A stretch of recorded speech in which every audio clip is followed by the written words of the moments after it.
السلام علیکم ورحمۃ اللہ وبرکاتہ۔ ناظرین، آج کی ہماری یہ جو ویڈیو ہے 10th کلاس کی ترجمۃ القرآن کے ایکسرسائزز کے سلوشن کے سلسلہ میں ہے۔ تو اس ویڈیو میں ہم سورۃ الزمر کی ایکسرسائز کوئی سلوشن جو ہے وہ کریں گے۔ سورۃ الزمر کا تعارف یہ ہے کہ یہ قرآن مجید کی 39ویں صورت ہے۔ اس کے 8 رکوع اور 75 آیات ہیں۔ یہ صورت 23ویں سپارے سے شروع ہوتی ہے اور یہ سورہ مبارکہ مکہ مکرمہ میں اس وقت نازل ہوئی جب مسلمانوں کو کفار مکہ کے ہاتھوں سخت مصیبتوں اور اذیتوں کا سامنا کرنا پڑ رہا تھا۔ اس صورت کی آیت نمبر 10 میں مسلمانوں کو ہجرت کی اجازت دی گئی کہ اللہ تعالیٰ کی زمین بہت وسیع ہے، مسلمان کسی ایسی سرزمین کی طرف ہجرت کر سکتے ہیں جہاں وہ آزادی اور اطمینان سے اللہ تعالیٰ کی عبادت کر سکیں۔ زمراتن کی جمع ہے اور اس کا معنی گروہ ہے۔ اس صورت کے آخر میں یہ بیان کیا گیا ہے کہ کس طرح کفار کو گروہوں کی شکل میں دوزخ کی طرف لے جایا جائے گا اور کس طرح اہل ایمان کو گروہوں کی شکل میں جنت کی طرف لے جایا جائے گا۔ اسی بنا پر اس کا نام سورۃ الزمر رکھا گیا ہے۔ سورۃ الزمر بہت عظیم اور فضیلت والی صورت ہے۔ ام المومنین سیدہ عائشہ صدیقہ بنت صدیق خاتون جنت رضی اللہ تعالی عنہا بیان فرماتی ہیں کہ نبی کریم خاتم النبیین صلی اللہ علیہ وآلہ وصحبہ وسلم اس وقت تک سوتے نہیں تھے جب تک سورۃ بنی اسرائیل اور سورۃ الزمر کی تلاوت نہیں فرما لیتے تھے۔ اس سورہ مبارکہ کا مرکزی موضوع مشرکین کے عقائد باطلہ کی تردید، توحید باری تعالیٰ اور قیامت کے دلائل کا بیان ہے۔ اس کے بنیادی مضامین میں یہ ہے کہ اس کا آغاز اس بیان سے ہو رہا ہے کہ قرآن مجید اللہ تعالیٰ کی طرف سے نازل کردہ ہے، پھر اللہ تعالیٰ کی خالصتاً عبادت کا ذکر کیا گیا ہے۔ اس ضمن میں اللہ تعالیٰ نے خالصتاً عبادت کا حکم فرمایا گیا۔ اس ضمن میں ان لوگوں کے طرز عمل کی مذمت اور نفی فرمائی گئی ہے جو اللہ تعالیٰ کے سوا دوسروں کو ولی بنا لیتے ہیں اور ان کی عبادت کی دلیل یہ دیتے ہیں کہ وہ ہمیں اللہ کے قریب کرتے ہیں۔ ناظرین، یہ دوسروں سے مراد اللہ کے سوا کسی کی بھی عبادت کسی بھی صورت جائز نہیں، اور ولی کا معنی دوست ہوتا ہے۔ تو یہاں پہ دوست جو ہے وہ بمعنی یوں ہے کہ اللہ کے ولی، اللہ کے دوست جو ہیں اللہ کے نبی ہیں، اللہ کے ولی ہیں، ان کے سوا ان کو چھوڑ کر کافروں کو، بتوں کو ولی بنا لینا اور یہ جو ہے یا ان کی عبادت کرنا اس نیت سے کہ وہ اللہ کے قریب کرتے ہیں، تو یہ شرک ہے۔ بلکہ اللہ تعالیٰ کی عبادت کسی بھی شخص کی جائے دنیا میں اللہ کے علاوہ، تو وہ کسی بھی نظریے سے ہو تو وہ شرک ہے۔ تو تعظیم ایک الگ معاملہ ہے۔ کوئی بھی بندہ جو اللہ تبارک و تعالیٰ کے ولیوں کی، نبیوں کی تعظیم کرتا ہے وہ شرک نہیں ہے، لیکن اگر جو ہے وہ ان کی عبادت کرتا ہے تو یقیناً شرک ہے، اس کے شرک ہونے میں کوئی شک نہیں ہے۔ اللہ تعالیٰ نے ان لوگوں کو جھوٹا اور ناشکرا قرار دیا اور فرمایا کہ اللہ تعالیٰ ایسے لوگوں کو ہدایت نہیں دیتا۔ اس کے بعد اللہ تعالیٰ نے اپنے لیے اولاد کی نفی فرمائی اور اپنی قدرت و عظمت کے دلائل فرمائے ہیں، یعنی بتایا کہ اللہ تبارک و تعالیٰ کی کوئی اولاد نہیں ہے۔ اور عظمت کے دلائل یہ ہیں کہ زمین و آسمان کا خالق ہے، وہ رات کو دن پر لپیٹتا ہے اور دن کو رات پر۔ اس نے سورج اور چاند کو مسخر کیا، وہ نفع نقصان کا مالک ہے، وہی موت و حیات کا مالک ہے۔ اسی نے تمہیں ایک جان سے پیدا فرمایا اور تمہارے لیے چوپائے پیدا فرمائے، وہی تمہاری ماؤں کے پیٹوں میں مختلف مراحل سے گزار کر تمہاری تخلیق فرماتا ہے، وہی تمہارا رب ہے جس کے سوا کوئی معبود نہیں۔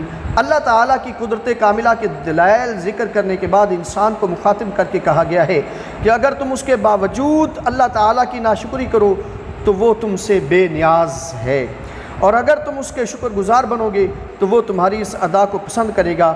پھر خوشحالی اور بدحالی میں مشرک انسان کی عادت کا ذکر فرمایا گیا ہے کہ جب ایسے انسان کو کوئی تکلیف پہنچتی ہے تو وہ اپنے رب کو پکارتا ہے، لیکن جب اللہ تعالیٰ اسے کوئی نعمت عطا فرماتا ہے تو اپنے رب کو بھول جاتا ہے اور اس کے ساتھ شریک بنا لیتا ہے۔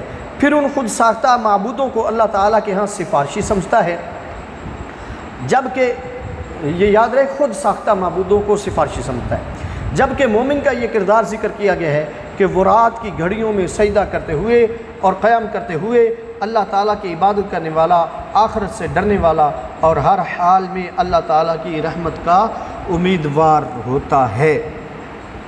سورۃ الزمر میں نبی کریم خاتم النبیین صلی اللہ علیہ وآلہ وسلم کو خطاب کرتے ہوئے حکم فرمایا گیا کہ اہل ایمان کو تقوی اختیار کرنے کا حکم دیں۔ پھر نیکی کا صلہ بیان کیا گیا ہے کہ جنہوں نے اس دنیا میں نیک اعمال کیے ان کے لیے عظیم بھلائی ہے، اور اگر کہیں دین پر عمل کرنا مشکل ہو جائے تو وہاں سے ہجرت کر جاؤ، کیونکہ اللہ تعالیٰ کی زمین بہت وسیع ہے اور صبر کے ساتھ مشکلات کا مقابلہ کرنے والوں کے لیے بے حساب اجر ہے۔ پھر نبی کریم خاتم النبیین صلی اللہ علیہ وآلہ وسلم کی زبانی لوگوں پر واضح کروایا گیا کہ مجھے اللہ تعالیٰ نے حکم دیا ہے کہ میں اس کی عبادت کروں، اس کا فرما بردار رہوں اور اس کی توحید کا پرچار کروں۔ سورۃ الزمر میں اللہ تعالیٰ نے فرمایا کہ سفارش کی تمام صورتوں کا مالک اللہ تعالیٰ ہے، اس کی اجازت کے بغیر کوئی بھی سفارش نہیں کر سکتا۔ زمین و آسمان کی بادشاہی اسی کی ہے، لہٰذا اسی کو پکارنا چاہیے۔ اس صورت میں بندوں کو توبہ اور اللہ تعالیٰ کی طرف رجوع کی دعوت دی گئی ہے، اور ارشاد فرمایا کہ اللہ تعالیٰ کی رحمت سے مایوس نہ ہو، بے شک وہ تمام گناہوں کو بخشنے والا ہے، لہٰذا اپنے رب کی طرف پلٹ آؤ اور اس کے مطیع و فرما بردار بن جاؤ۔ سورۃ الزمر کے آخری حصے میں شرک کی مذمت اور اللہ تعالیٰ کی وحدانیت بیان کی گئی ہے۔ وقوع قیامت یعنی قیامت کے واقع ہونے اور اس سے پہلے سور پھونکے جانے کا بیان ہے کہ اللہ تعالیٰ جب قیامت برپا کرنے کا فیصلہ فرمائے گا تو حضرت اسرافیل علیہ السلام کو سور پھونکنے کا حکم دے گا۔ ان کے سور پھونکنے پر ہر چیز فنا ہو جائے گی سوائے اس کے جسے اللہ تعالیٰ محفوظ رکھے گا۔ سور کو ناظرین عزیز طالبہ آپ جو ہے وہ بانسری کا نام دے سکتے ہیں۔ پھر دوبارہ سور پھونکا جائے گا تو تمام لوگ اٹھ کھڑے ہوں گے، لوگ اپنی جگہوں سے نکل کر میدان معاشر میں جمع ہوں گے اور اللہ تعالیٰ کی عدالت لگے گی۔ لوگوں میں نامہ اعمال تقسیم کیے جائیں گے اور ان کے اعمال کا پورا بدلہ دیا جائے گا۔ آخری آیات میں دو گروہوں جنتیوں کے جنت اور جہنمیوں کے جہنم میں جانے کا ذکر کیا گیا ہے۔ اس سبق میں جھوٹے الزام و مقدمہ میں فتح پانے کی امید ہے۔ دعا تلقین کی گئی ہے رب انصرنی بما کذبون، اور حصول جنت کے لیے دعا تلقین کی گئی ہے وجعلنی من ورثۃ جنت النعیم۔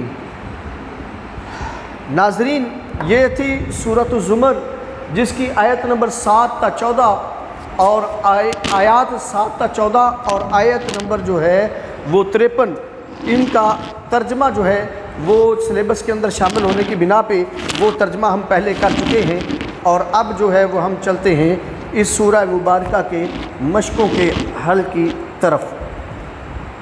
تو اس کی مشقوں کے حل کی طرف جاتے ہوئے سب سے پہلا جو سوال آتا ہے وہ کثیر الانتخابی ہے، اس میں ہے زمر کا معنی بتانا ہے۔ زمر کا معنی کیا ہے؟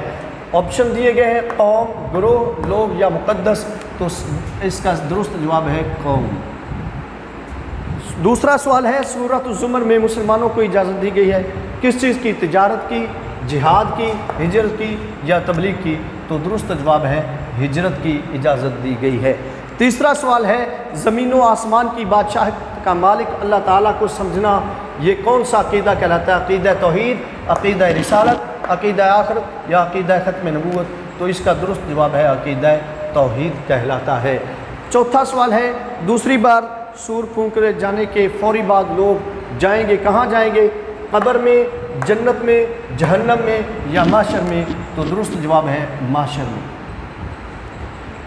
آخری سوال ہے حضرت ام المومنین سیدہ عائشہ صدیقہ رضی اللہ تعالیٰ عنہ فرماتی ہے کہ رسول کریم خاتم النبیین صلی اللہ علیہ وسلم سورۃ الزمر کی تلاوت فرماتے تھے۔ کب فرماتے تھے؟ سونے سے پہلے، فجر کی نماز کے بعد، عصر کی نماز کے بعد یا مغرب کی نماز کے بعد؟ تو اس کا درست جواب ہے سونے سے پہلے۔ اس سورہ مبارکہ میں توحید کے مذکور دلائل میں سے 2 دلائل پوچھے گئے ہیں، تو وہ دلائل کچھ یوں ہیں۔ وہ زمین و آسمان کا خالق ہے، وہ رات کو دن پر لپیٹتا ہے اور دن کو رات پر، اس نے سورج اور چاند کو مسخر کیا، وہی نفع و نقصان کا مالک ہے۔ سورۃ الزمر میں پوچھا گیا ہے کہ کون سے 2 گروہوں کا ذکر ہے؟ تو 2 گروہ جنتیوں اور جہنمیوں کے 2 گروہوں کا ذکر ہے۔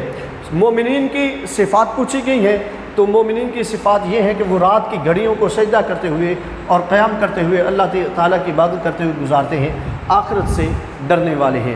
قیامت کے بپا ہونے کے مراحل پوچھے گئے ہیں، تو 7 مراحل یہاں پہ سبق میں بیان ہوئے ہیں۔ ان کی تفصیل یوں ہے کہ اللہ تبارک و تعالیٰ جب قیامت کو بپا کرنے کا فیصلہ فرمائے گا تو حضرت اسرافیل علیہ السلام کو سور پھونکنے کا حکم دے گا، فوراً ہی ہر چیز فنا ہو جائے گی سوائے اللہ تعالیٰ کے۔ پھر دوبارہ سور پھونکا جائے گا تو تمام لوگ اٹھ کھڑے ہوں گے۔ چوتھا مرحلہ ہے لوگ میدان معاشر میں جمع ہوں گے۔ پانچواں مرحلہ ہے اللہ تعالیٰ کی عدالت لگے گی۔ چھٹا مرحلہ ہے لوگوں میں نامہ اعمال تقسیم کیے جائیں گے، اور 7واں مرحلہ ہے انہیں پورا بدلہ دیا جائے گا۔ ناظرین، اس سورہ مبارکہ کی فضیلت جو ہے بیان کی گئی ہے تو جامع ترمذی کی حدیث نمبر 3405 میں ہے۔ ام المومنین سیدہ عائشہ صدیقہ رضی اللہ تعالیٰ عنہ فرماتی ہیں نبی کریم خاتم النبیین صلی اللہ علیہ وآلہ وسلم اس وقت تک سوتے نہ تھے جب تک سورہ بنی اسرائیل اور سورۃ الزمر کی تلاوت نہیں فرما لیتے تھے۔ ناظرین، یہ تھی سورۃ الزمر کی ایکسرسائز۔ اس کے ٹرانسلیشن جو ہے وہ چونکہ ہم حل کر چکے ہیں، تو اس لیے اگلی ویڈیو تک کے لیے ہم کو اجازت دیجیے۔ اللہ حافظ۔ السلام علیکم ورحمۃ اللہ وبرکاتہ۔